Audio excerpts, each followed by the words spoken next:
We're here.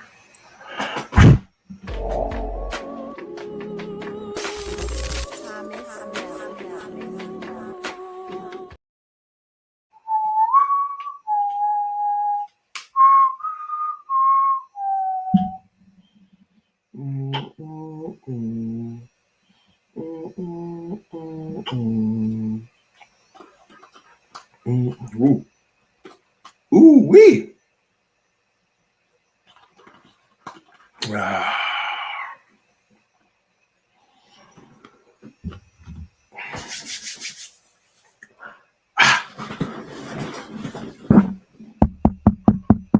Mic check. Yeah. What's good, guys? Boy with Savage back again. You know what time it is. Savagetalks live.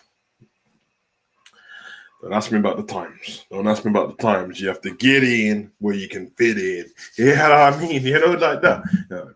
You know, it's horrible, bro. Now that wrestlers start saying certain quotes and that, any quote that you've been saying your whole life, can't say anymore, man. It's gonna say you're copying, but it is what it is, man. I hope everyone's well, I hope everyone's good. Bigger when it comes in now, when it comes in later on, you already know the vibes already. We're here to chop it up. It's Savagetalks Live. We're gonna cover the latest wrestling topics around the world and then get the hell out of here, and then we're gonna enjoy the day because I've got shit to do.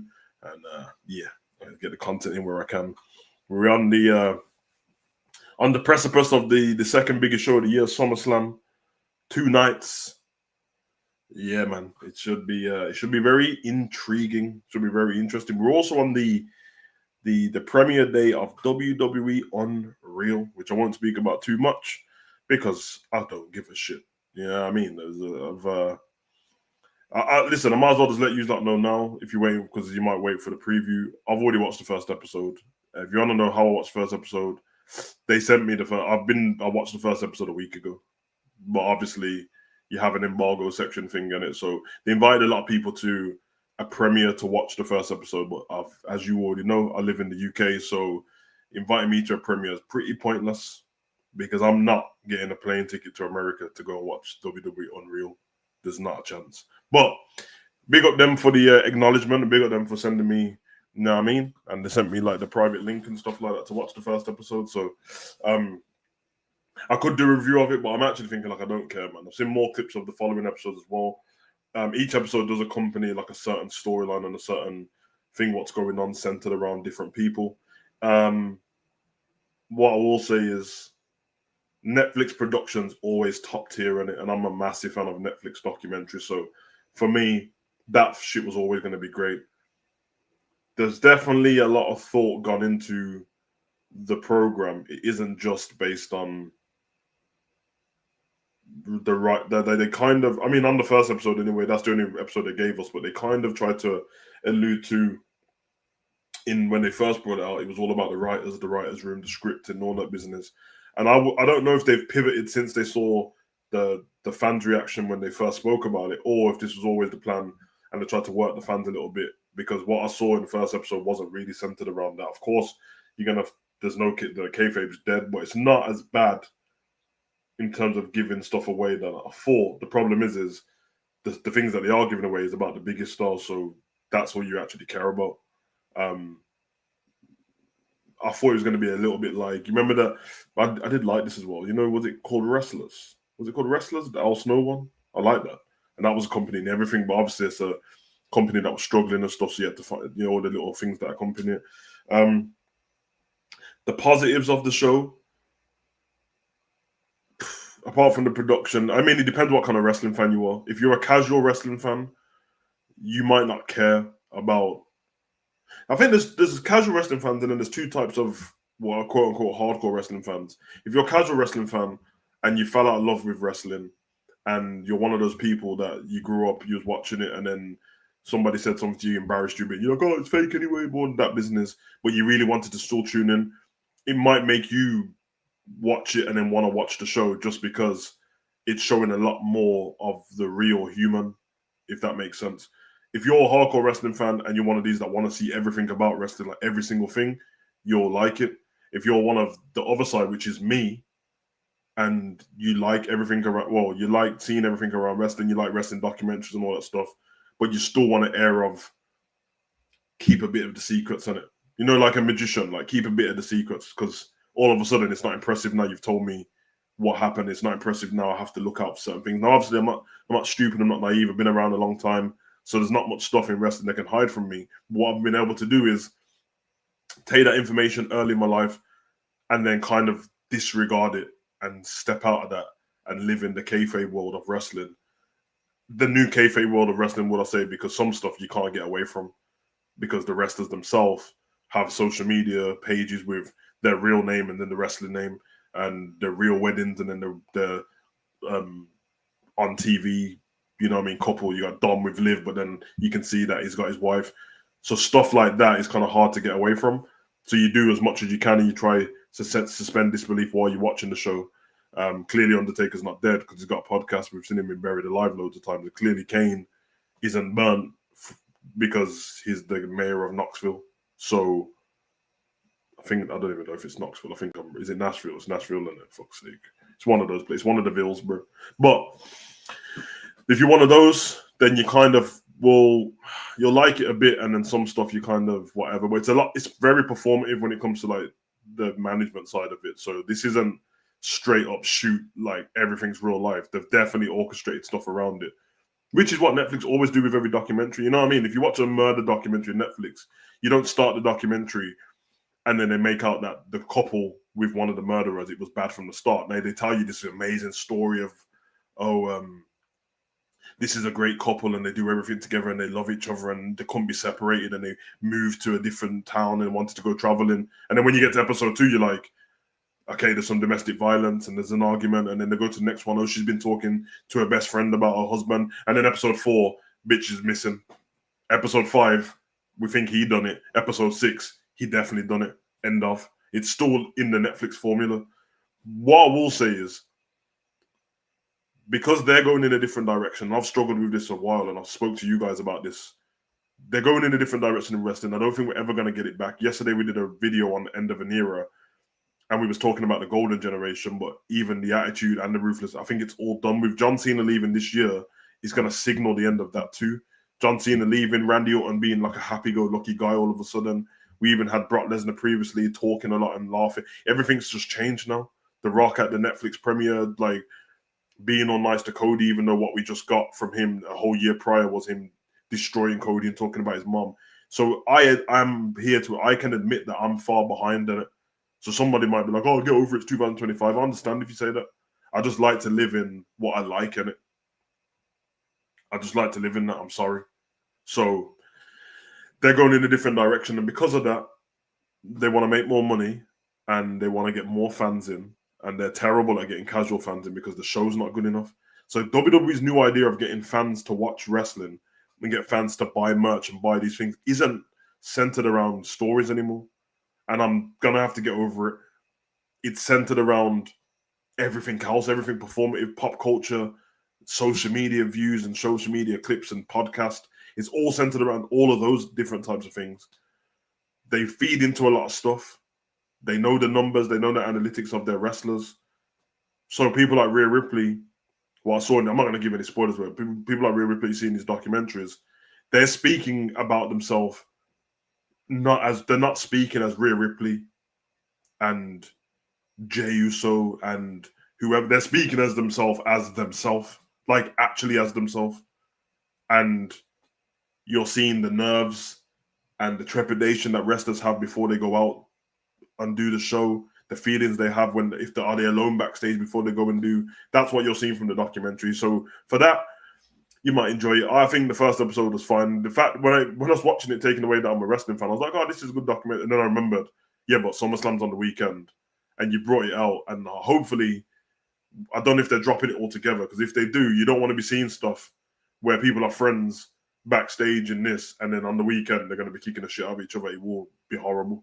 So, but I have to get over it, and I will get over it because I'm going to have to move with the times. It's horrible though. I'm still going to be stubborn about certain things. And, I do have the choice whether to watch wrestling or not, or to watch it and moan about certain things, or just to like what I like and dislike some of the stuff I dislike. So that was the cold open on WWE Unreal anyway, because I didn't even have it down as a topic, but I just remembered it's premiering tonight and I forgot because I'd already watched the episode. But if they drop them all together, then I'll probably just leave it for whatever. If they drop it week by week, I think it's actually a better way week by week to do it because they can drop the episode, recap little ads in the actual Raw or SmackDown, and then point you towards the next episode. I think a lot of people have seen the clip what they dropped about the John Cena heel turn, because one of the episodes is obviously Jey Uso, the Royal Rumble, John Cena heel turn, Rhea Ripley, you know what I mean? So that's how it's going to be structured. But anyway, that's the end of the cold open. Before we get started in the actual show and go into the topics that I've got up there, we'll do a little bit of a Raw recap as well. Let's check in with the people. How is everyone feeling? We got Morris, we got Enz, and anyone else coming in later on. How is everyone physically and mentally? Is everybody taking care of themselves? Is everyone happy or happy enough? Is anyone sad? Hey man, if you are, speak to the people in it, because you might get through the whole day and no one's gonna ask you that. So I thought, let me start your day off by asking, see what happens in it.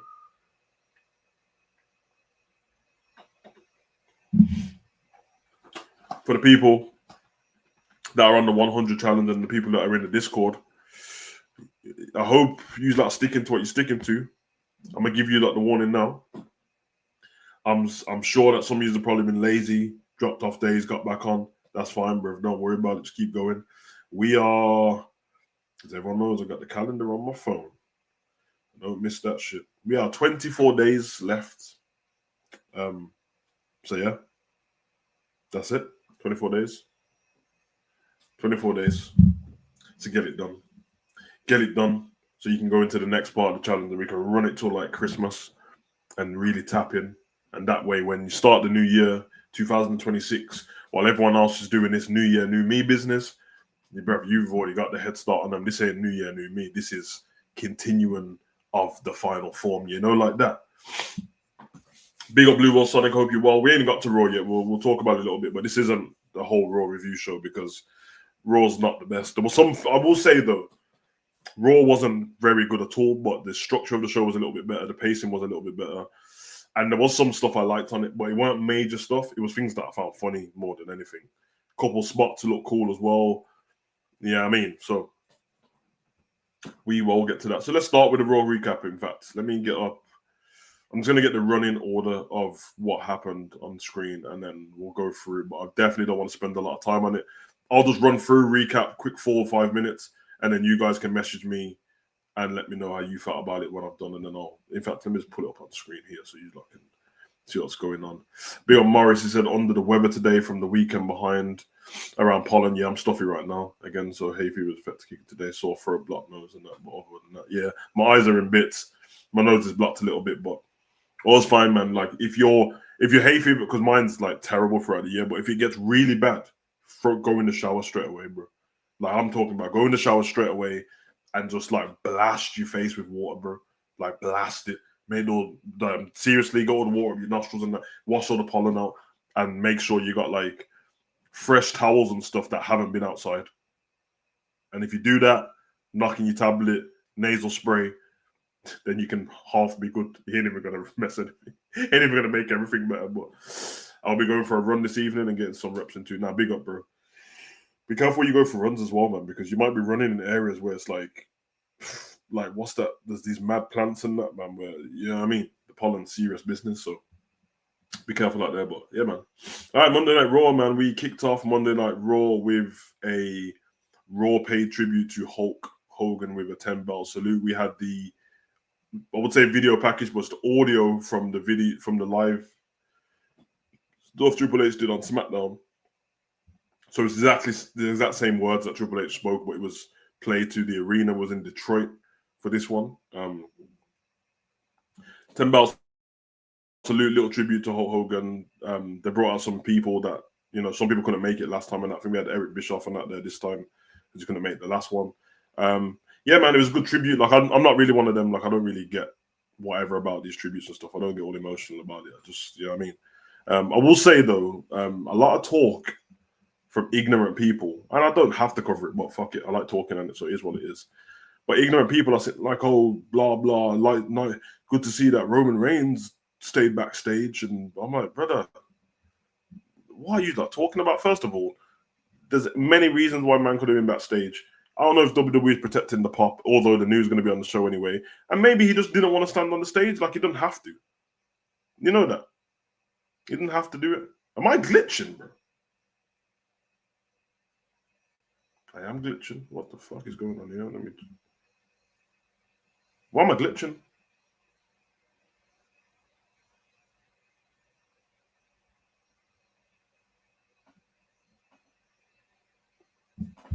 Yeah, I'm alright now. Maybe that thing took it out. StreamYard, sort your shit out, man. I don't know what group is worse, Seth Rollins' group or the Shield wannabes or the Toxic Attraction ripoff. They have nose or the ripoff. Yeah, I get what you mean. It's not the first time Roman has been present on stage. It's not for people to tell other people where they should be or not, man. If you was on stage and you've been disrespectful, that's completely different. But if you're just not there, you're not there. I didn't expect New Day's actually the team that I didn't expect to be out there. Obviously, Big E only works on kickoff shows normally, but I know he publicly spoke about the Hogan thing before. He was one of the people, and I'm pretty sure, I don't want to mess things up, but I'm sure that when the whole like Hogan apology, and Vince had told Hogan to apologize, especially to the people who were of African American descent and stuff like that. I think Biggie was there. I don't want to mess it up though, because I'm pretty sure he spoke candidly about it at the time. But hey, man, it's a 10-mile salute, man. It's for people to pay respects, but they don't have to do that. Yeah, I mean, you ain't force it. You ain't gonna force. In fact, it's worse to try and force people on those days to do anything. So, yeah, and, I'm not really feeling that. Let me change this. See if I can change the definition in it. Pops out. Yeah, that's better. Fucking 720, but all right. YouTube's always compressing stuff. But yeah, we had that. We'll close this as well. People pay the respects. And to be fair, I don't know if you didn't watch the live show and you watched the YouTube version, because that's basically what I do normally when I do a review or I'm going to do something. I'll watch the live show and then I'll just go to the WWE clips, because normally they change stuff on it. This was in Detroit, Michigan at the Little Caesars Arena. And I did notice that when the 10-belt salute went off, there was a few boos, man. There were a few boos in the crowd, and I know WWE is always trying to like shift the camera to not focus on certain things in the crowd, but they couldn't do it. So you could see the how unhappy some of the people in the crowd looked at the people that were booing, and you could see a couple of the wrestlers as well on stage looking over like, "Yo, have some respect," kind of thing. But again, even though I don't agree with it, you can't really tell people how to feel. The only issue I do have is I don't think that everybody who has a problem with Hulk Hogan was offended by what Hulk Hogan did. I think a lot of people just jump on the bandwagon, like that. But that's not just with him. That happens in life all the time, innit? Like if somebody says something, comes across sexist and all that, people start doing whatever, and I'm like, you're not even bothered. You just want to be jumping on the bandwagon. But we're used to that. That's just life, I guess. So it is what it is. That salute was followed by the first promo of the night, the promo segment, Jey Uso and Paul Heyman segment. I don't really want to get into what they spoke about because it was a bit shit. It was very long, this segment, especially when they're just going to talk. Paul Heyman's obviously always great on the mic. This didn't have the impact that it should have.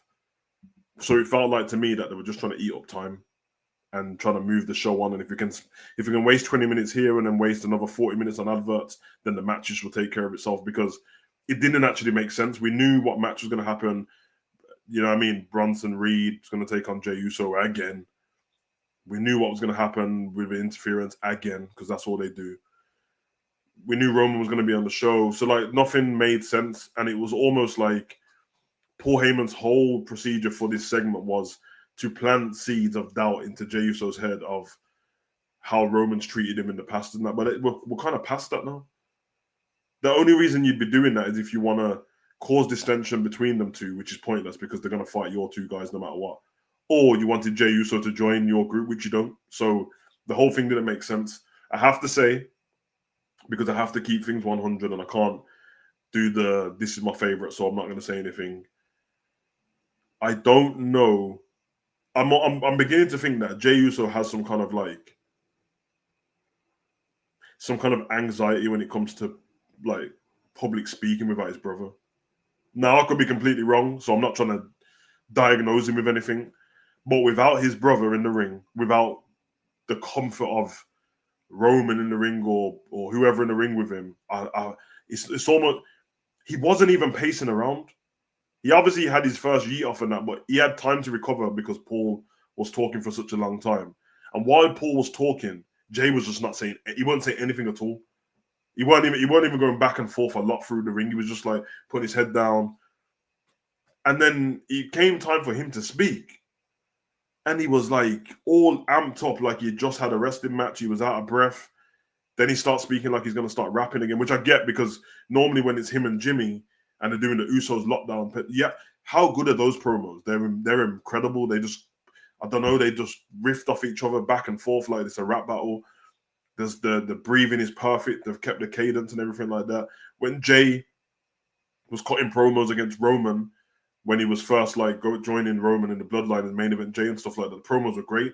When Jay was leaving the Bloodline and was cutting promos, the promos were great. And when Jay was trying to do promos with Sammy, everything was great. But for some reason, once you take him out of that comfort zone of the Bloodline and his family, it's not good. And I don't understand how his heart rate jumped up from being quiet to sounding like you're out of breath straight away. I don't get it. I don't get it at all. But listen, he needs to sort that out. The only beauty with Jay having these poor promos, not beauty, there's what I can say is I've heard him cut great promos before. So it isn't the fact that he can't do it. Whereas some people, I'll hear them cut rubbish promos and I'm like, I've never heard a good one from you still. So I don't know if, but it was a lot of like,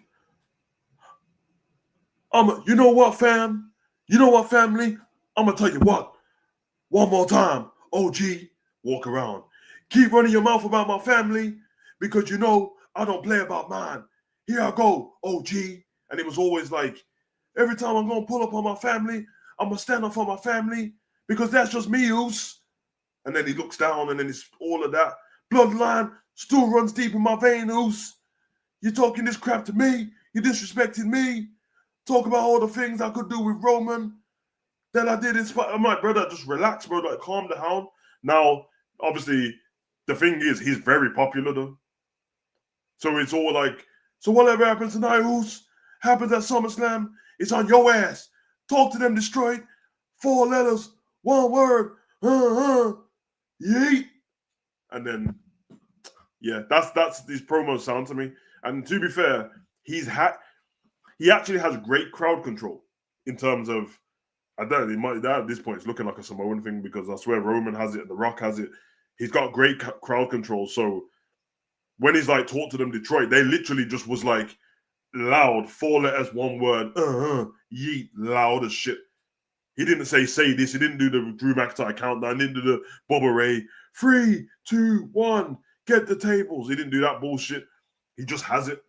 So he does have to work on the breathing patterns and calming himself down and stuff like that because he can't be amped up like that all the time, bro. You didn't run to the ring like Ultimate Warrior. So, but we moved on from that promo, and again, the promo literally was pointless because nothing happened.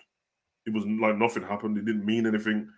We went on to the first match. Very strange match to book, but I have to say, it was kind of fun in spots. AJ Styles and the Kabuki Warriors take on Dominic Mysterio, Roxanne Perez, and Raquel Rodriguez. I should have said the Judgment Day. It's very smart because this is the matches what I was talking about that they used to do leading up to pay-per-views. They would throw in something like this. So it's a mixed match. Obviously, you have AJ and Dominic have a current storyline running, and you have the tag teams going against each other on the weekend. So that makes sense again. Although, I'm pretty sure Raquel and Perez, they're not fighting the Kabuki Warriors, they're fighting Charlotte and Alexa.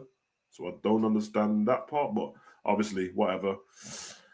There was a move where, what move was it again? AJ, man. So, like, he called out Kyrie. Asuka was holding the rope. She ran full speed at him, and he just threw her over his shoulder, legs wide out, and she done her, like, the kind of phenomenal forearm move, what she does. I don't know what's it called, the insane elbow, I think it is. And I thought that looked pretty flipping cool. I can't lie. Like, the height, it was like a slingshot almost. Couple power slams in there. Perez double springboard moonsault was pretty cool as well. But yeah, I really liked what that was there. I think was any cheating in this one. There was like a stunner from Sane. I thought that was pretty dope as well. But yeah, man, it is what it is, bro. After the sliding boot to Perez and Oscar with the super kicks to Rodriguez, assisted the Sane elbow, and then Styles connects with a phenomenal forearm. 1-2-3, and Dominic picks up the win, which tells me in the go home show, Dominic is beating AJ Styles at SummerSlam. Oh, you know what I'd like from Dominic and AJ at SummerSlam? I'd like a full blown bad boy match between them. Like AJ's one of the best to ever wrestle. I'm not on the mic iffy with AJ, but in the ring, he's one of the best to ever wrestle in pro wrestling altogether. And Dominic's really good in wrestling. The only thing with Dominic is he's kind of flimsy in it, though. I think that puts me off sometimes. But yeah, I would like to see a really, even if the match does end up in some kind of skullduggery from Dom cheating, at least have the match be great. You know what I mean? So I think that would be pretty cool. Should have went with my plan. Montez better on the mic than Jay. Went with your plan. Jey Uso didn't get like thrown to the moon. But Jey Uso got over because the fans love Jey Uso. Like organically they love him. They're probably less people. I would say less people love him now, but they probably don't because these fans don't seem to care about a lot of stuff. But you don't have to go Montez instead of Jay. You just go Montez as well, and on SmackDown or something because Montez can do everything that Jay can do on the mic in the ring. But Montez isn't Jey Uso. He doesn't have the fanfare that Jay has. He doesn't have the yeeting and all that stuff. So he's what it is.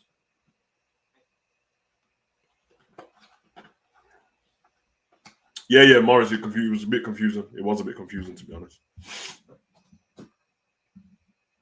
We move on from there. Jackie Redmond backstage with Sheamus, and then Sheamus and Rusev. That was going to lead into a match. We had Grayson Waller versus Sheamus. Grayson Waller leaned up on it.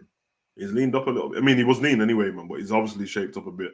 Obviously, no longer with Austin Theory, who got injured on Saturday night's main event, regular main event.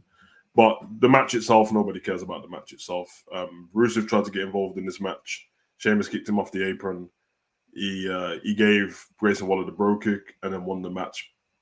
After the match, Rusev jumps in with the shillelagh, starts beating the shit out of Sheamus with it, like very aggressive, by the way, and then applies the accolade. And reason or they have to try to break it. I think it takes about 3 or 4 referees. I like the intensity from Rusev because, well, just do. But the problem is, if you got no stories and you got no mic work around this, it's kind of pointless. This feels to me that, like, obviously they're probably just going to give him a random match at SummerSlam if they do. It feels a bit like what happened with Sheamus and Cesaro before they got into the this was it the 7 matches and then after that best of 7 series, and then after that they ended up in the bar. It feels like that, although I don't think they're going to end up as a tag team. But yeah, Sheamus just wants to do banger after banger and all that business, so it is what it is. Naomi backstage also talks about the 8-woman tag match, what was booked for tonight. She said it'll be a cautionary tale. She doesn't care if you throw the present, the past, or the future at her.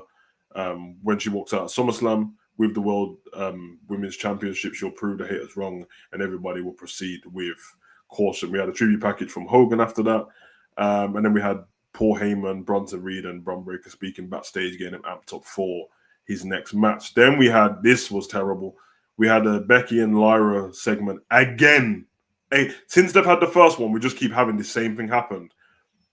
I don't know how WWE haven't learned their lesson from when, big up Zach, I don't know how, from when they learned the first time Lyra went in the ring and spoke with the mic for a long time.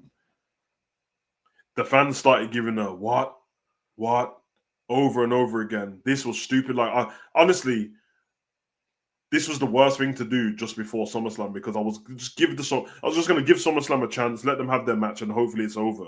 You've just repeated the same thing you repeated after WrestleMania. That's how long it's been now. They started this after WrestleMania. They lost at Mania in the tag team match. Oh no, they won at Mania in tag team match, lost on Raw, and ever since then the Becky heel turn, and since then it's been the same shit week in, week out.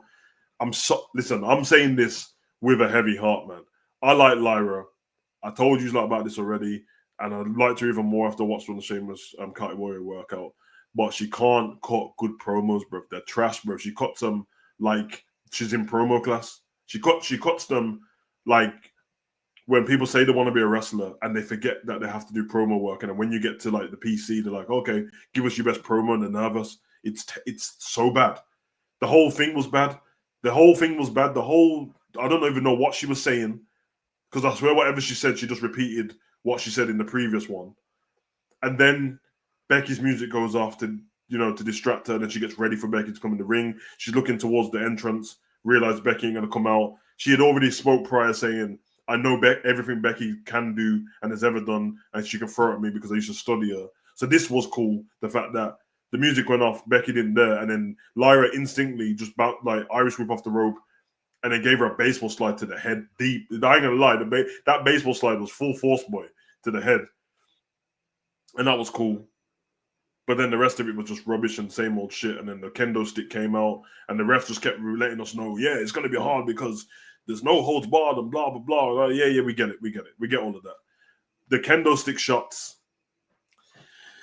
This isn't Lyra's fault, but Becky with the kendo stick. Why was Becky putting her arms up like she had itchy armpits to take the kendo? That doesn't make any sense. Why would, like, surely you'd cover yourself up, but she was putting her arms up. I didn't get it.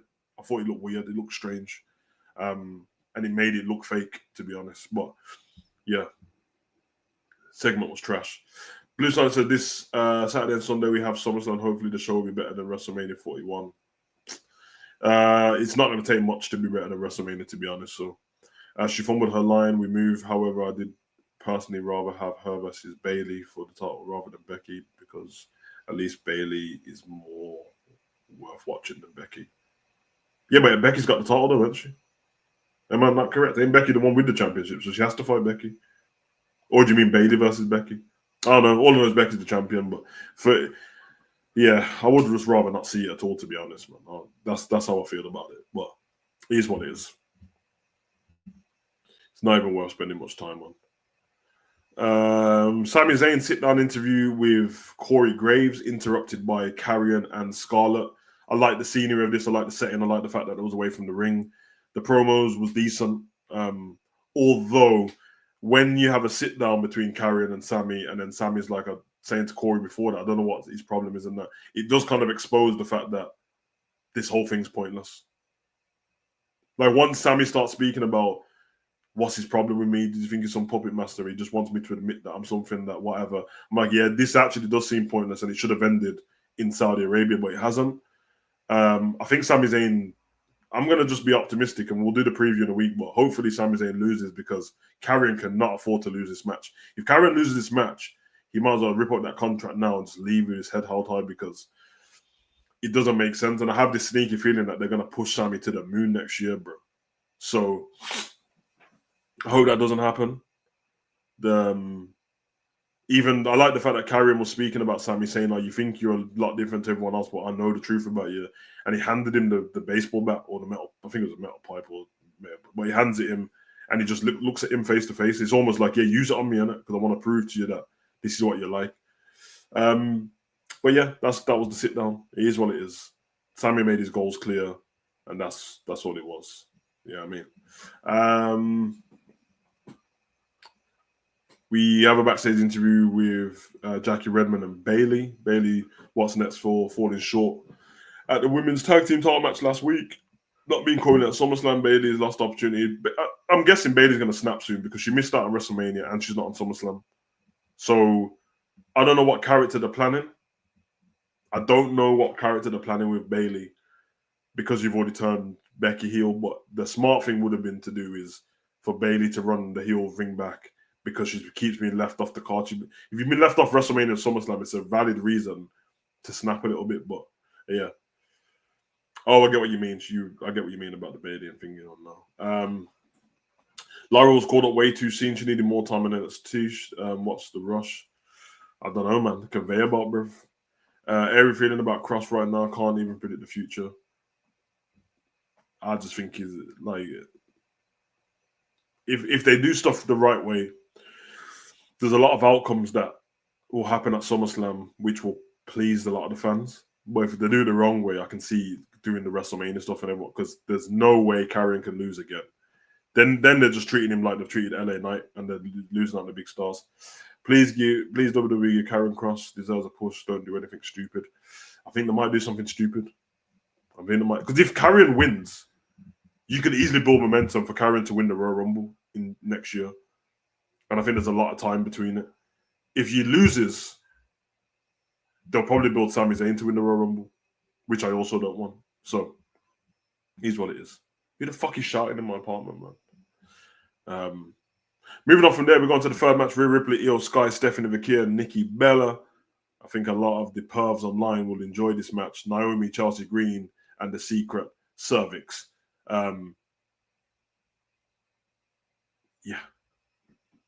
Match was fun. It was fun. That's where it stops. Pointless match. Very pointless match. I mean, if this match... I'll tell you how they should have saved this match here, which it won't happen because of the time. But we are in July, August in a couple of days. August, September, October, November, 4 months. This would make more sense if this was leading to War Games. It would make way more sense. Now, by the time they get to War Games, they can't run this same match back because it would be stupid. Although, we can all be honest that nobody wants to see the Secret Cervix in War Games, but you would want to see Chelsea and Naomi in there, but you could add 2 other people. Speaking of wrestlers, have you seen Ivy Nile's new look? Hey, big up Ivy Nile, blood. Cane Rose are gone. She got the hair down and that. Big up Ivy Nile still. But the match was pointless, but it was a bit of fun. I want to say special shout out to Naomi because she came out in the Thriller jacket, blood. It looked cold. The Thriller started out with all red and then the Thriller jacket. Yeah, man. Naomi done her thing still. I think the match finished with Io with a springboard missile dropkick to Naomi. Then Sky pops back up to her feet, and then her and Nikki embrace and then do the I'm spastic, I'm stupid, whatever that flipping thing is.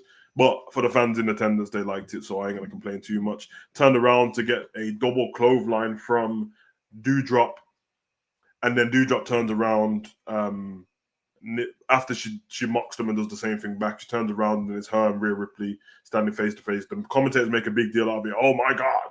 Oh, it's 2 heathens. It's two monsters standing face to face with each other. Rhea Ripley and Doudrop, brother. Doudrop loses every week, bro. Ain't nobody scared of her, bro. So you can't really build it like that. Nobody cares. She receives a Rhea Ripley headbutt, and then Rhea Ripley gives her some half-ass riptide because she's heavy. And then Vaquer hits Chelsea Green to the gut and then hits with the SVB to pick up the victory. There was a devil's kiss in there, of course. And every time they do the devil's kiss, they shout out Booker T on commentary. It's getting a bit boring now. Like, just do the noise in it.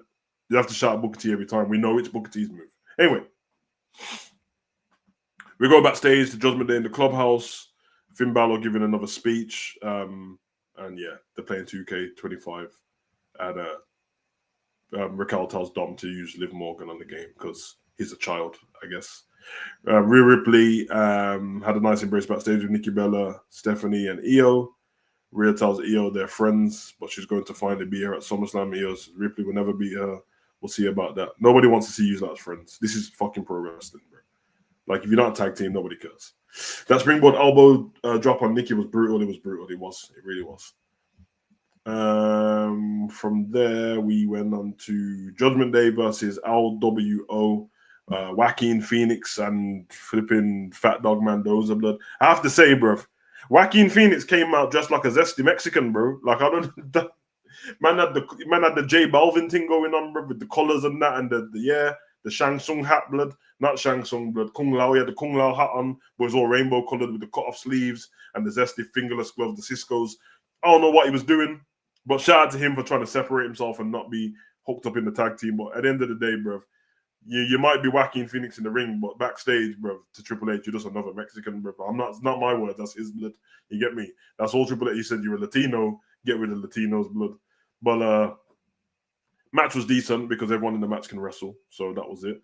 I think we had Al Americano come out and make an interruption in this, followed by Dragon Lee taking out Al Americano and dragging him towards backstage. And then Balor goes up. There's a Toro Yeah. Toro Mendoza, Fat Dog Mendoza, Toro, and that gets distracted by another Al Americano.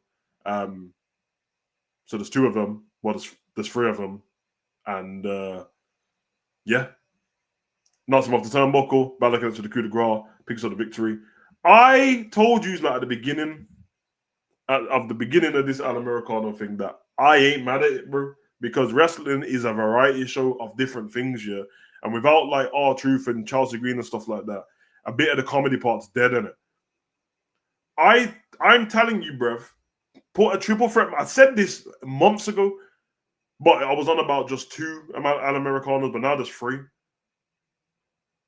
Now I ain't gonna lie, I haven't seen my homie Pete Dunne in a while, blood. I'm not saying that was Pete Dunne, but I'm saying I haven't seen Pete in a while. And that's all I got to say about that. Because that wasn't Chad Gable, but Chad Gable is injured. He's got his arm in a sling and all that. Chad Gable's injured. It's not Chad Gable. At first, when he came to the ring, I thought it was R-Truth, but something tells me, I don't know, there was something that I was looking at on him, and I was like, nah, he doesn't have the same trainers as R-Truth, so that can't be R-Truth. But I thought it was. We haven't seen Otis in a while as well, so it possibly could be R-Truth or Otis, but I think Pete Dunne. I think Pete Dunne. Yeah. Anyway, makes sense because he's only been used on main event anyway. And when I tried to message him to see if it was him, he didn't message back, which means he's busy. So I'm thinking that ain't Al Americano. That's our English show blood. I don't know, but all I'm saying is you can make this storyline finish so great if we end up with a triple threat match between. In fact, I want to see like 5 more of them. I want to see like 5 more different heights and shapes and all that. I need to see 5 more, and I need them. I need to see. This is how my brain works. I need to see the Spider-Man point in the ring at one point. I need to see the what a triple threat match together. Let them all give the Spider-Man point. Fan service done. Everyone will enjoy it. And then what you do is right at the end, you get Chad Gable to come out, and it's like, see, I told you, it wasn't me. You know what I mean? There's all these others, not me. Come on, man. You got all these dons in AAA with masks on anyway. Just hire them all in and get them in the Al Americano mask. I'm here for it. Anywho, Gable doesn't have a ginger goatee either. Yeah, but that's not Gable, bro. Like, listen, I know what Gable looks like. That weren't Gable, bro. We have way too many baby faces. Nikki Bella should be a heel. Liv Morgan is the only heel. No, I don't think Nikki Bella should be a heel. But Liv Morgan's not the only heel. Liv Morgan's a heel. Roxanne's a heel. Raquel's a heel. The Secret Cervix are all heels. Naomi's a heel. Am I missing anybody? That's a lot. That's about 6 there, bruv. What? Yeah, I'm sure. I'm sure. Roxanne, Raquel, Liv, Naomi, the Secret Cervix, which is 3 people. Yeah, man. That's not true, blood. There's bare heels. There's bare heels. I mean, they're not doing great work because they're not being used on the roster that often, but they're not. No, I don't think that's true. Julia's a heel. Ivy Niles a heel. Yeah, I think. Yeah, that's come on now, Morris. You've been sitting there. Let's not count Kiana, but like that, she's just there to look good and be an accountant, you know, like that. Although big up Kiana because when she turned up last week, I mean, yeah, I mean, I got her on Instagram and that, and I know that she went away for a while, and she went to develop 2 things in particular, bro, because she was actually injured in it when she got drafted before. But she has had 2 things that she's had developed, let's say. Because there was like the ground zero, and now they've got some apartments there. If you know, you know, and I don't need to speak out of code, you know, like that.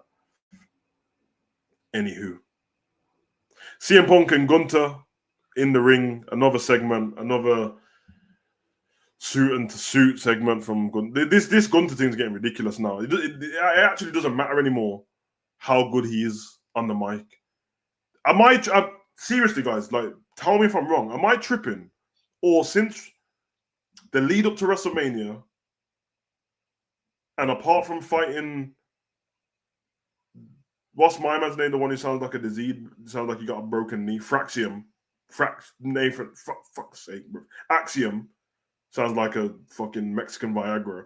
But since he fought Axiom in Europe and he nearly lost, by the way, in Spain, I swear to you, bro, Gunter's only had matches at PLEs, and he always has the same in-ring segment over and over and over again. It doesn't matter if it's Jay, it's Jimmy, it's Sammy, it's Goldberg, it's CM Punk. It's the same over and over and over and over again. And he's actually really good at promos, but because his character is down to one thing. He wants to protect the art of wrestling, and he thinks he's better than everyone, and he ain't into all this flashy business. He just wants to be the best. That's beautiful. He would fit in through any time in wrestling, Gunter. But the other person needs to bring more stuff to this, because it's just, he can't be the one cutting the promo all the time. He's the heel with the title. He doesn't need to. If anything, he should be saying what he said to Jay. I don't want to fight you, bro. Goldberg, I don't want to fight you. You're old, bro. And then Goldberg forces his hand. CM Punk, you're old and frail. I don't want to fight you. And then CM Punk forces his hand. Jay, you're weak. You're a sideman. You was good with your brother, but on your own, don't want to fight you. And then he forces his hand. Sammy, you're weak. You're not on my level. Then that should be his whole gimmick, bro. Why does he keep coming to the ring acting like he's the one who wants to fight people? It doesn't make any sense. If you're wrestling, you can have the title and keep it and make all the money you want. Why the fuck would I want to fight these weaklings, bro? You'd be asking for people like Roman to fight to cement your legacy. It doesn't make any sense. It's stupid, but it's the same promo over and again. The promo actually was good between them two. I have to say, if I'm just being picky, which I will be because I'm a fan, no one needs to get disrespected by it. If any of the wrestlers ever see this and you get offended, that means that you're soft, bro. But I'm fed up of CM Punk's jeans, bro. I know it sounds stupid, but isn't part of wrestling the way you look at it. And I'm not talking about people's like fate. I'm not trying to, I'm digging into the body shaming thing and that. I'm not doing that. Even though, like I said, Drew McIntyre said word for word, bar for bar, what I've been saying for the last year. And everyone's praising him. Oh, Drew McIntyre said that half of the roster don't even look like they go gym.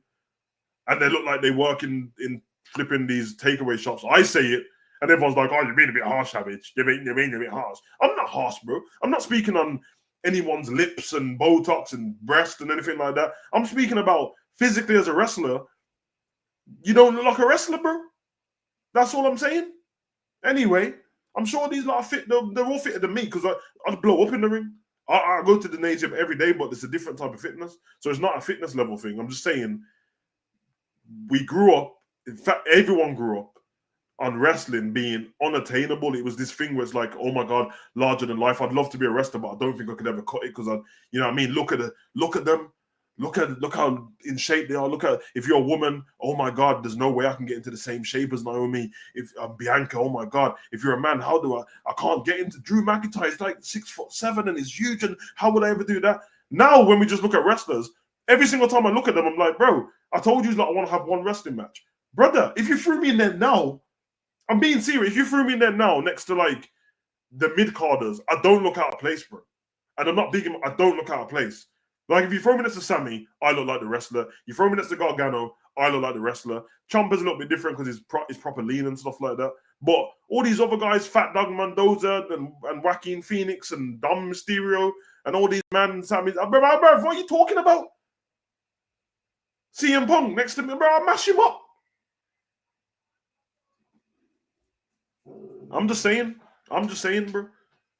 Like they're telling you, bro, ain't no little kids looking up to these guys going, wow, they're just, all the little kids now just think they can be wrestlers because of course they do. And now I was thinking this earlier. If I get the fit, doesn't even have to be me in it. Because the promos are so bad and the characters are so bad, the only thing required of you to be a wrestler now is your fitness levels and have some kind of notoriety, or you was a college, you was in college as an NCAA Division I athlete, or you was a gymnast, or you got social media presence. That's all you need, bro. That's all you need.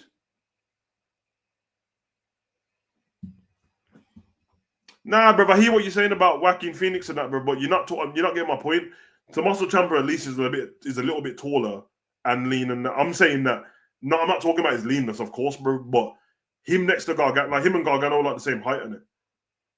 They're like, I don't even know. They look like they're like 5'9" or something like that. Bro, I'll mash him up, bro.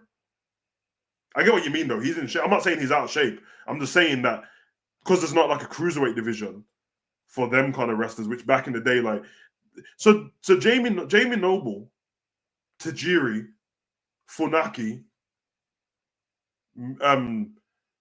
Taka Michinoku, like all of these men who were like European title and whatever, they nowadays would be in the main title spot. That's what I'm saying. Like I don't want to be disrespectful because I know that he's got problems, but like Adam Cole and that. I remember Booker T said on his podcast before, he said, I'm not body shaming that, but I'm saying, like, have you ever thought that Adam Cole gets injured so much because he's quite like slender in it? And everyone like took it out of context, like, oh, Booker T's body shaming. And since Booker T said that, my man's had 3 bad injuries, bro. And even I didn't notice what Booker T was on about at the beginning, because when he was in NXT, he was in a little bit better shape, but it seems like once he went to AEW, he lost a lot of weight. And then when he came out with him and Britt Baker at the time, and he'd come out in his jeans and his donks and stuff like that, because these men can't dress, so they just wear any jeans with any of those things. You start looking like, damn, like, yeah, like in wrestling gear, you look like a wrestler because of how we grew up. The wrestler with the long hair, and he's got like the Shawn Michaels look. But what you don't realize is, and I thought this when I was a kid, but I didn't know better, Shawn Michaels wasn't a small wrestler, bro. He was just small compared to the guys he was fighting. He was like AJ Styles size, isn't it? Not this AJ Styles, the previous AJ Styles, but these wrestlers are smaller than that. They're smaller than that.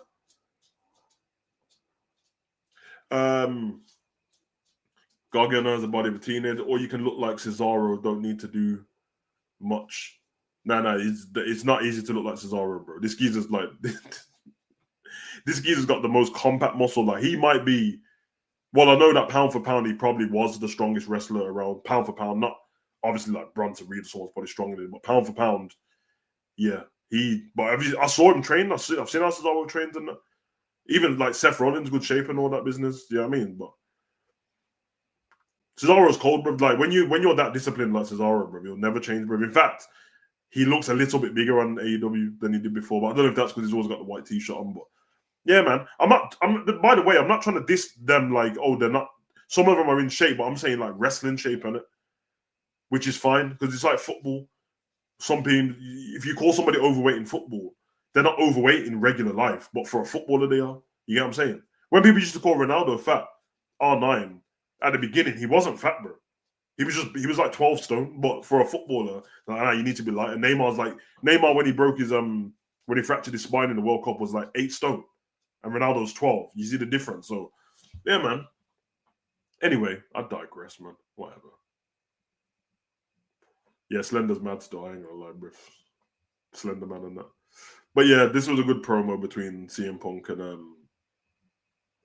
Gunter. You know, I'm the voice of the voiceless, and it's like, I'm gonna leave the voice of the voiceless speechless. I like that.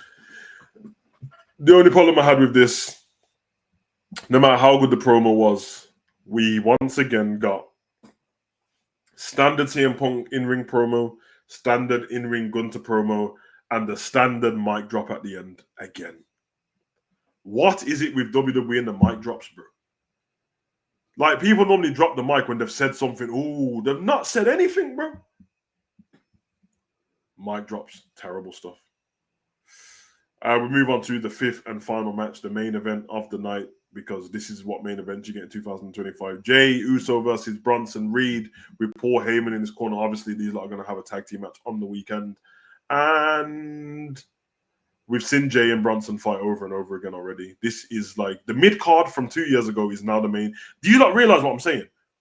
I'm not wrong in this situation. The mid-cards from 3 to 4, let's think about it. When Edge was there, Cesaro was there, Daniel Bryan was there, and all these people that have left, and Bray Wyatt was about. Listen to me. The mid-card from that Bloodline title reign is now the main roster, bro. It's the main card, bro. Bronson Reed, a year ago, Bronson Reed a year and a half ago or 2 years, was in a tag team match with him and Baron Corbin, taking out Dolph Ziggler on NXT. Then he was coming up to the main roster looking like an animal and losing to Sami Zayn and all that. Bruv, like, this is the US title picture, bro. Meanwhile, you got man like Drew McIntyre, LA Knight, and all these men who can't get the title shots. Drew McIntyre, Karrion Kross, Bobby Lashley at the time, because you stopped using him in the main roster as well. You're like, I'm just saying, all these people, like, we have Drew McIntyre and Paul. We have Drew McIntyre and Logan Paul in a tag team match against Jelly Roll and Randy. I'm going to get into it in the preview. But there's a pattern what's emerged with Triple H, bro. All your top stars are in. Like, Seth's injured. Roman and Jay are, whether people like it or not, and Jay's part of that mid-card thing as well, because he should be mid-card or a tag team. But Jay's one of the top in the company now, seemingly, and the fans love him. So Jay and Roman and Randy and Drew are all in tag teams. And Alexa and Charlotte are all in tag teams going into SummerSlam. These fuckers all draw money, but they're in tag teams, bro. Do you know what I'm saying to you, bro?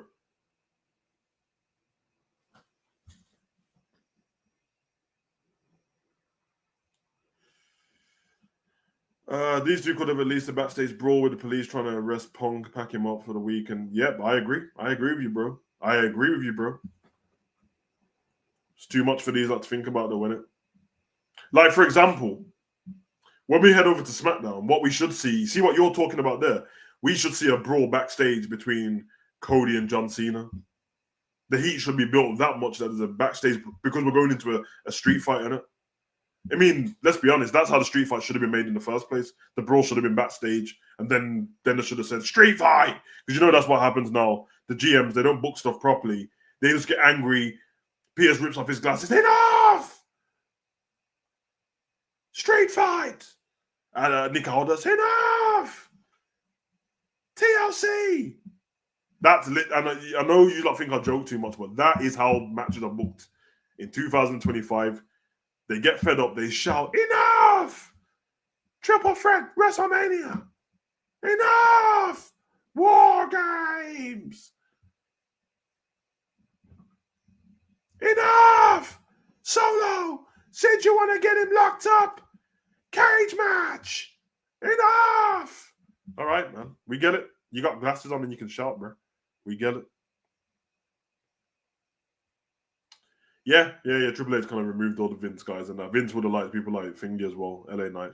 So we don't really care about what happened in this match because it's Jay versus Bronson. Nobody gives a shit. You already know what happens there. This match was perfectly set up for Bron Breakker to get involved, because that was what was always going to happen. When they were talking about plan backstage, all of us knew it. If you was watching this and you didn't know Bron Breakker was going to get involved, no disrespect, but you're stupid. We knew this was going to happen. And why does he keep coming out in work trousers, bro? Like he's in an office, his office shoes on and office trousers on, but you know you're going to attack somebody that night. It doesn't make no sense. But he spears Jay. He comes when halfway down the ramp, spears him. Disqualification. Jay wins by disqualification, and then they proceed to beat the crap out of Jay. We knew that was going to call on Roman Reigns to the ring. I will say this, even though I find it cool, I can't let Roman get away with it because he's my guy. Your cousin's getting the shit beat out of him in the ring. You might want to run down to the ring. I know Roman doesn't run, and it's part of what I like about him, but your cousin is getting the brakes beat off him, and you are walking in them Drake Jordans, bro. Yeah, and just get in the fucking ring, bro. But yeah, Roman comes down, helps out, all of that stuff. This proceeds in a long fight. Roman and Jay actually get the upper hand in this.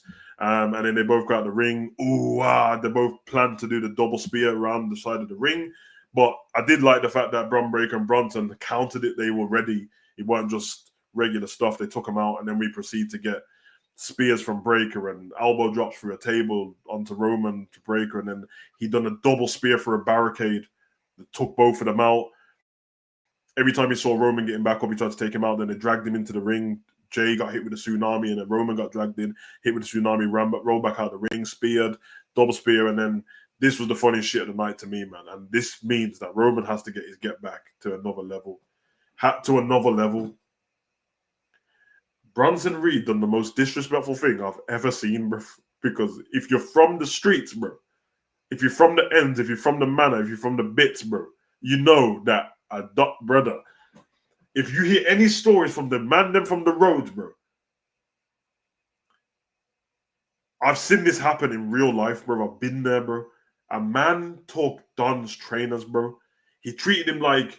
Remember when Romeo did that in the movie Honey on the train? When he looked at the youth trainers and took his he took his trainers, bro, and said that my trainers now.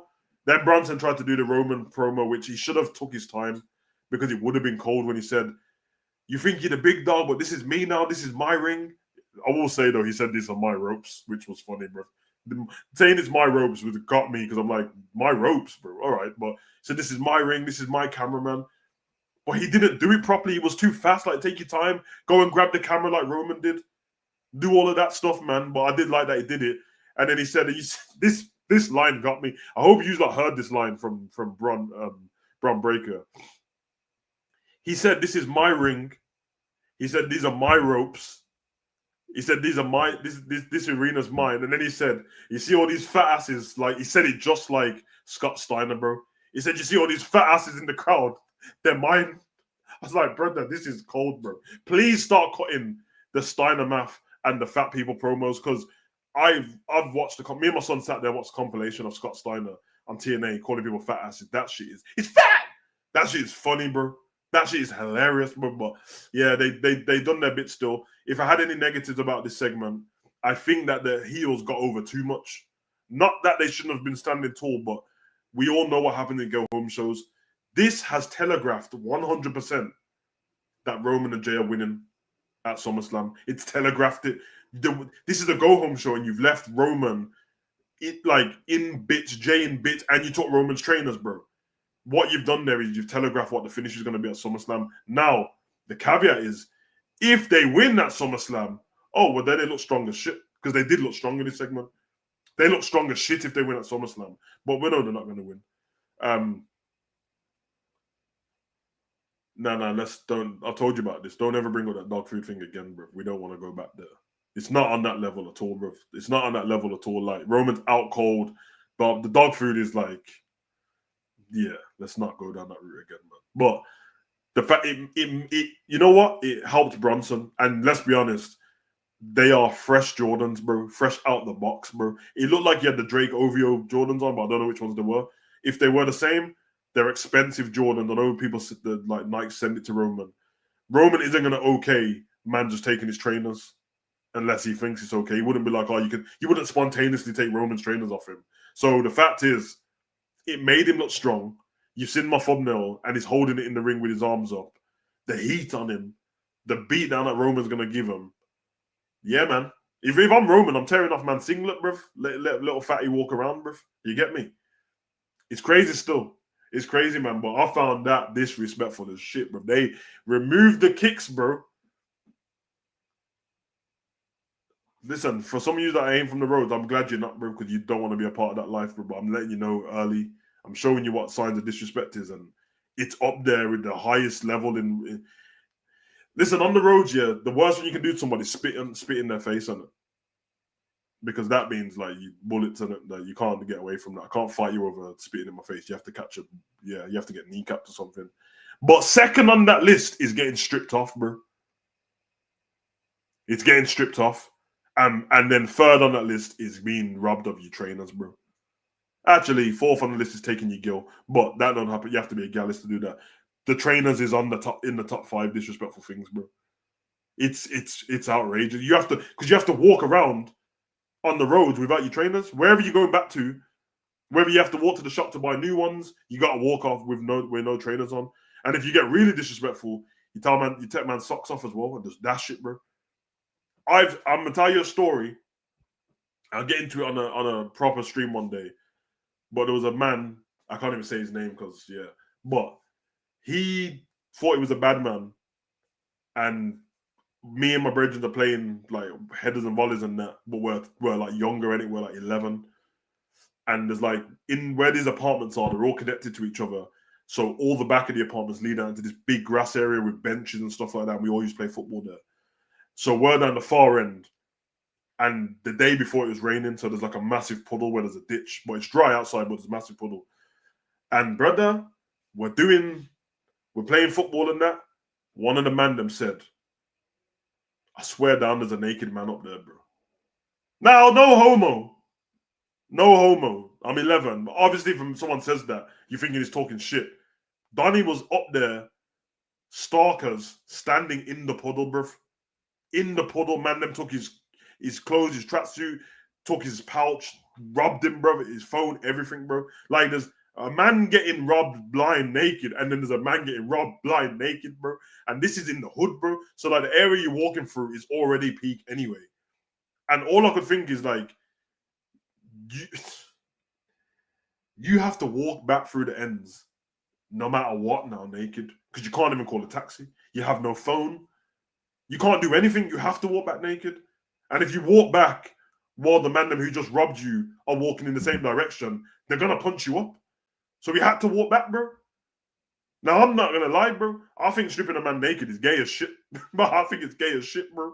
But I'm thinking the disrespect and like what happened is that's when I'm about 11, maybe 12, so I'm in year 8, and then time goes on, and then I leave school, and then I start chilling with my brethren Bones, R.I.P. Bones, that's my guy, and he used to have a house where, like, I'll be honest, bro, like, I love him and that, bro, but his house weren't treated very well. I think his mum was OnlyFans before OnlyFans, to be fair, and so the house was always free, so all the man would go down there, but somebody brought that same guy who got stripped naked to the yard, but at this point, he thinks he's a bad man because times have changed, and he's on the roads and all that stuff. And he tried to like bully my friend and that. I just told my friend, bro, this is the same you that got left in the puddle, bro. And after that, yeah, respect got put on his name because he knew he was around girls in it. So you want us to let the girls know what you got put in the puddle, bro. Put in the puddle's crazy, bro. Being put in the puddle's crazy, bro. Stalkers, no socks, bare feet. Yeah, bro, long day still. But anyway, I say that to say this. Obviously, Roman didn't get embarrassed like that.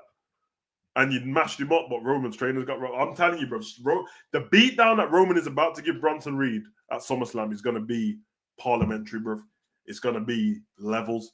The revolution will be televised, bro, and I will be there for the watch along. But let's get into a little bit of news before we get out of here. But that was your Raw recap, which ended up being a Raw review, so maybe I won't do that again because that was stupid. Anyway, 8 belts money. For people that don't follow anything outside of WWE, Sasha Banks, previous known as Sasha Banks, is Mercedes Money, but Mercedes Moné on AEW. She went from having just the TBS title, and over the past year, she's acquired different titles from different wrestling productions, ROH, and these different ones and all that stuff, and she's got a couple of...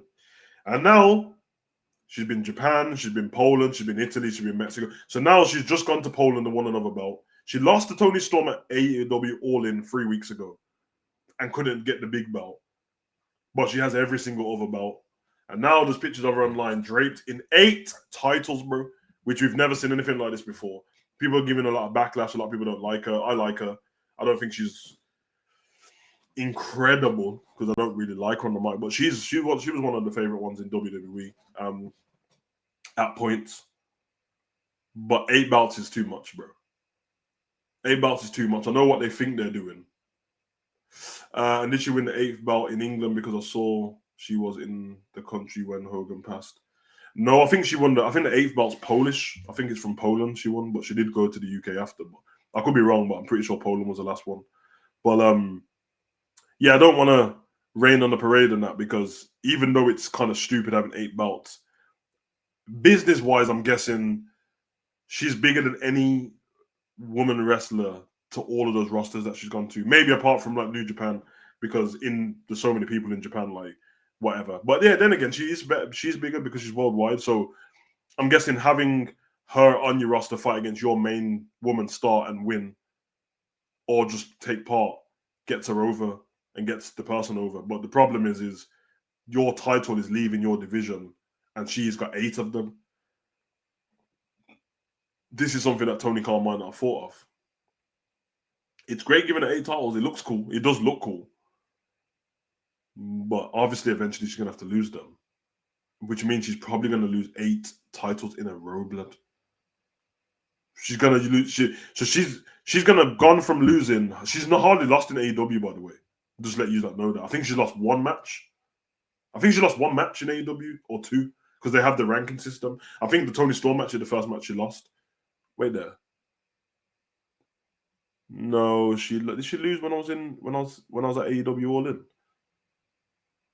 I feel like she might have won, and I can't remember. She's lost about 2 matches in her whole AEW career, but she has 8 belts. That win-loss record is about to go to 8, bruv, at some point, and then she looks weak. So anyway, big up Mercedes. She's doing something different. The scary thing is I don't think it's going to stop at 8 belts. I think now that she's got 8, she's going to get 10 in it, just because it sounds cool. But yeah, 8 belts. Remember, we used to have Becky 2 belts. Went from Becky 2 belts to Mercedes 8 belts, but okay. Whatever floats your boat. Let me get to... Why did I just clicked off that? I didn't even mean to. Big up N90. I hope you're well. Yeah, losing 8 belts is raw. It's crazy. She's going to have to fake an injury or something. The best thing she can do is lose 1 belt, panic, and then vacate the titles. In fact, I would just vacate all of them and keep the TBS one because it's on AEW. And then she can go around saying, I never lost my titles. But even that sounds a bit shit. Ric Flair versus Tiffany Stratton. This is random. I know it sounds crazy. And I would say that's just a flashy title that I put there. It's not really Ric Flair versus Tiffany Stratton. It's Ric Flair sounding off about Tiffany. And Tiffany, as I've seen so far, had no response. But obviously, Ric Flair's been on Ariel Helwani. With the passing of Hulk Hogan, a lot of people are being interviewed a lot of places. Piers Morgan, Ariel Helwani, different places. CBS, Fox News. He had his regular thing on there. Ariel Helwani asked him about incidents between Charlotte and Tiffany. First of all, I'm just going to say this before I let you know what he said, because obviously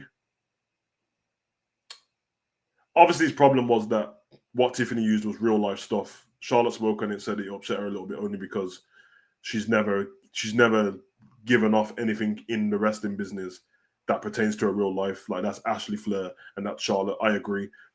From Tiffany's point of view, Tiffany got yammed on the mic the week before that by Charlotte, and the whole world on the internet were talking about it. And then she was actually better in the ring the week after. And before she did that, I don't think she needed to drop that line. But I think she's like, no, Charlotte's coming back at me a little bit now. I'm just going to throw a line out there. I don't think she did it with malice. Obviously, women get bitchy and that, but I don't think she thought it was going to bother Charlotte. And it did. That's fine. That's between them two. They had the WrestleMania match. The match was really good. Tiffany won. She deserved it. Tiffany's champion now. Charlotte's in a tag team with Alexa. That's fine too.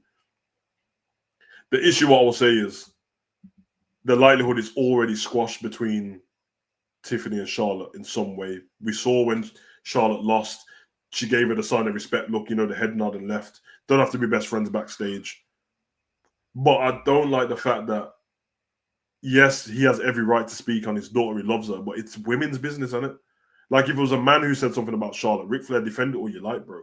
Or if it was a woman who said something like outrageous about Charlotte, defend it. But she's a grown woman, bro. She's a grown, like, you're an old man, and she's a grown woman.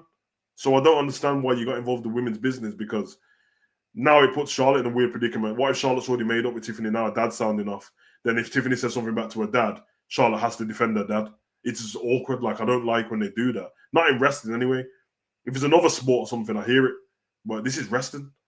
Like, I don't understand why they did that. But I can't play the video because I don't want to get copyrighted. But I'll just tell you what he said. So Ric Flair says Tiffany Stratton's promo on Charlotte Flair was the cheapest shit he's ever heard in his life. He said, you know what? I'm embarrassed for her. I'm not going to say anything. I'm not going to say any more because I don't want it to affect anything. But that was the cheapest shit I've ever heard in my life. While whatever it was, whether it was a work or a shoot, it was hurtful. If it was a shoot, that's even worse because that's nothing to joke about. That was what is. Now, when he said, I don't want to say anymore because I don't want it to come back, I understand. He's basically saying, I don't want to say anymore because I don't want it to affect my daughter in the business. But you already spoken it. This is definitely an emotional response, and it's probably off the back of losing Hogan, being upset, and then someone asking questions about your family. I hear it. But let's not lie, Rick. Like, we have to stop. Like, he's my guy. But let's not lie, Rick. That is not, there's no way that's the cheapest shit you've ever heard in wrestling. There's no way. Like, I've seen Ric Flair promos. I've seen Rick be around the roster when certain things have been said. Now, if you say that's the worst thing you've ever heard, the cheapest shit you've ever heard, pointing at my daughter, safe. But let's not lie and do the moral high ground thing again and act like you've not heard anything worse in the business, bro. You definitely have. So stop it. How can Ric Flair say that's the cheapest shit he's ever heard when literally when Paige was heel, she spoke about your dead son, which is Charlotte's dead brother.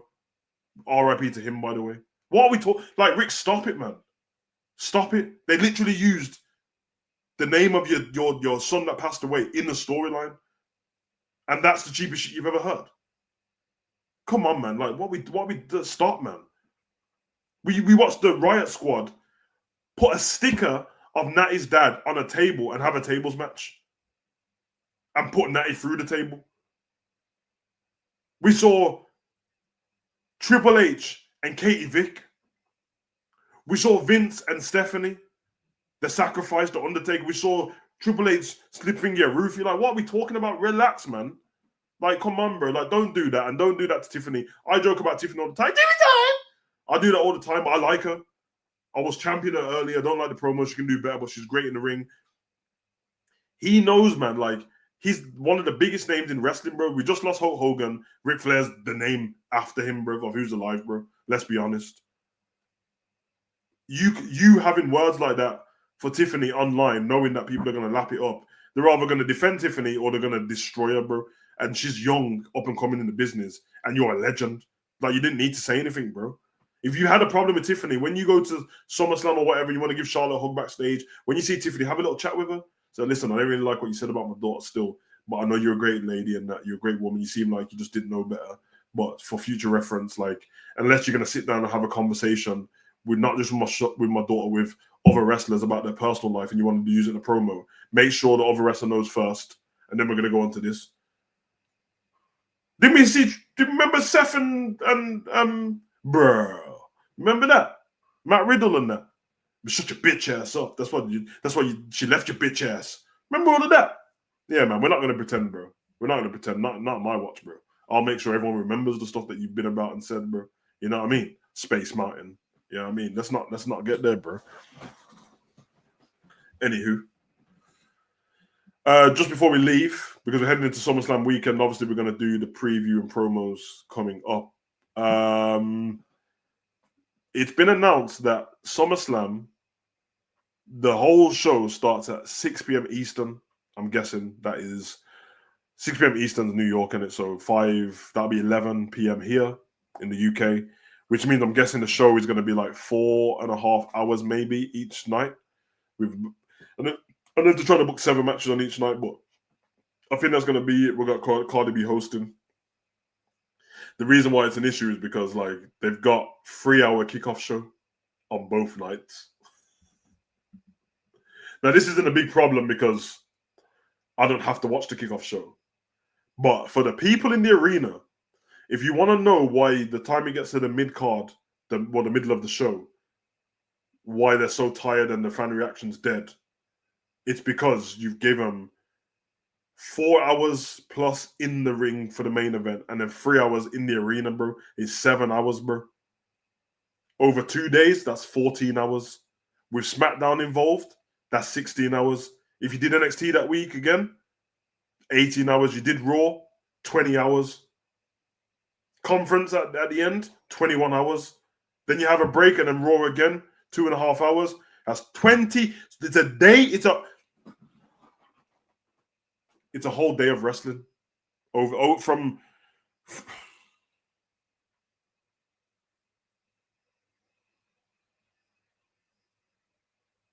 it's a whole day of wrestling in hours. It's 24 hours of wrestling, bro. We don't need that. I'm not going to complain because I just want to watch kickoff show. And the worst thing about it is they don't even put matches on the kickoff show anymore. At least the matches that are on SmackDown that are title matches and stuff, put them on the kickoff show. I used to moan about them. I remember when they put the New Day versus the Usos on the kickoff show at one time, and then after that, they never done it again because the match was one of the best matches of the night. And I used to moan then, how are you putting them on the kickoff show? But now I'm like, fucking hell, put them on, put Street Profits on the kickoff show. It's better than not being on the card at all. And at least you get people in the arena earlier as well if they know that their favorite tag team is going to be there. But what are you talking about for 3 hours both nights? 3 hours. Like, listen, I know that people don't like the fact that Triple H is short on pay-per-views. I'm sorry. It might just because I'm being stubborn. I'm from the UK and we have to watch stuff from like 1 a.m. So if he makes it shorter for me and we get 3.5 hour, just on the 4 hour shows, I'm happy with it. It's perfect. I think 4 hours is perfect. 2 hours is too short. 2.5 hours is too short. 3 hours is good time. 3 hours and 20 minutes is about perfect. But 4 hours, if you book it right, can be good because you can have backstage segments. If you don't have backstage segments, just make it whatever because most of it's adverts. But surely, if you've got that much TV time, just take one of the hours, put it on the main roster, and then make the roster better, make the pay-per-view better. That is 2 nights of 6 hours of kickoff show. I love Booker T. I love like Jackie Redmond and that, and Big E. But I'm not trying to hear them talk for 3 hours both times because all they do is recap the matches that are about to come on the night, and then they have a break, and then they recap it again, and then the show starts, and then they recap it again. I swear to the man upstairs, better be backstage segments, interviews, and brawls and that. We know it's not going to happen. We know it's not going to happen. You know what I want to... actually, I don't want to mention this because I want to put it in the video. But what I will say is, just think of this before I leave it and tell me if it sounds cool. And then in another video, I'll get into details. But how cool would it be if the show starts? Obviously, night 2 is John Cena and Cody. But say night 2, the show starts. We're having the regular people arriving at the arena and stuff. And instantly when the fireworks go off, we see John Cena and Cody Rhodes fighting already. Like they're just fighting already backstage, but it looks like a proper fight, and it's getting broken up by security and all that stuff, and they're supposed to have a match. And then we go back to our regular matches, and then we find out that no, they've got hold of each other again, and we're about to start their match. And while the video package is going for Cody versus John Cena, we have to cut the video package and go straight to the backlot because they've already started fighting each other. They're already bleeding from the head and stuff like that. Then we have to get them out to the ring and then have to decide, are we going to continue with the match? They both decide, yeah, the bell goes, and then they can go into the street. Because at least then you can do pre-recorded stuff of a street fight as long as they're dressed the same. Every premium event only has a few weeks build, not enough time. Yeah, because the reason why they have a few weeks build is because they keep putting on PLEs every 2 weeks. If I'm correct, could be wrong. Isn't the Clash in Paris 3 weeks after SummerSlam? I swear it is, which means it's going to be repeats. It is what it is, man. I hope you enjoyed this show anyway, man. You get me? But love for the love. It's been emotional. I'll be back every day for the rest of the week now. Tuesday now, Wednesday tomorrow will be another live show. Probably night 1 SummerSlam, night 2 SummerSlam Thursday, or we'll do Thursday and Friday, and then Saturday morning SmackDown, and then Saturday night watch along, Sunday morning watch along, and we'll go on from there. But yeah, just message me if you don't want to see anything else. Back in the day, there wasn't all this filler PLAs. Yeah, it's true. It's true because if you go onto the you can't now, but when you used to go into the WWE network, if you watch a PLE back, because they removed the adverts, there's no each show's about 2.5 hours. So you can imagine if they remove these adverts from these shows, you're looking at about the same. So, and back in the day, they had way more matches because the matches weren't as long, little 10-minute match here, 8-minute match there. But yeah, love for the love, man. I don't even know if I'm going to be on with Ends because he hasn't messaged to say he's doing a show. But I will see. He was in the chat not long ago. But anyway, love for the love, guys. Go and enjoy the rest of your day. I'll be back at some point anyway, but I'll be definitely back tomorrow. If any other news pops up and it's worth talking about, then I'll talk about it before then. But yeah, until then, you know the vibes, man. Right.